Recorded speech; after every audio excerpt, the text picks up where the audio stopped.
बिहार विधानसभा चुनाव के ऐलान से ठीक पहले मुख्यमंत्री नीतीश कुमार ने हर दिन कोई न कोई बड़ा ऐलान किया और जब चुनाव की तारीख आने में सिर्फ 10 दिन बाकी थे, तब उन्होंने सीधे महिलाओं के खातों में पैसे ट्रांसफर करने की शुरुआत कर दी।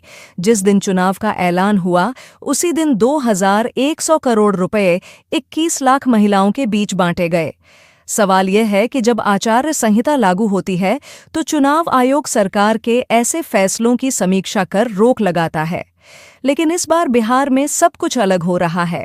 मुख्य चुनाव आयुक्त ज्ञानेश कुमार, जिन्होंने पद संभालते ही कहा था कि यह नया चुनाव आयोग है, अब आरोपों के घेरे में है, क्योंकि आचार संहिता लागू होने के बावजूद बिहार सरकार ने महिलाओं को 1900 करोड़ रुपए और ट्रांसफर करने की तैयारी कर ली है।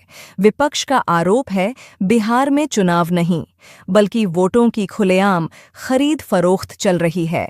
मुख्यमंत्री महिला रोजगार योजना, जिसके तहत महिलाओं को 10,000 रुपये तक की सहायता दी जा रही है, चुनाव से ठीक 10 दिन पहले शुरू की गई थी।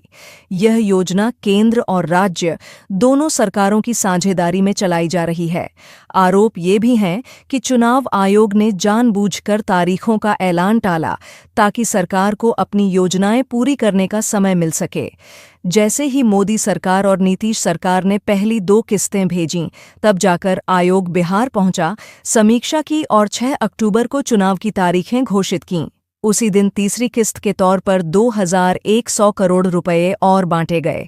अब जबकि आचार संहिता लागू हो चुकी है, फिर भी 17 अक्टूबर को चौथी किस्त जारी होने की तैयारी है। विपक्ष का कहना है कि यह सीधा रिश्वत बांटने और वोट लुभाने का प्रयास है।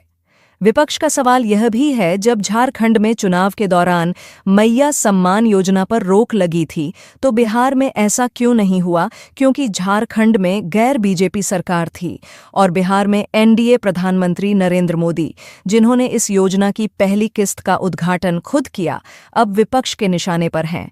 कभी फ्री रेवड़ी कल्चर को देश के लिए नुकसानदायक बताने वाले मोदी अब बिहार में उसी तरह की योजना का प्रचार कर रहे हैं। विपक्ष का कहना है कि चुनाव आयोग अब निष्पक्ष संस्था नहीं रहा, बल्कि बीजेपी की कठपुतली बन गया है।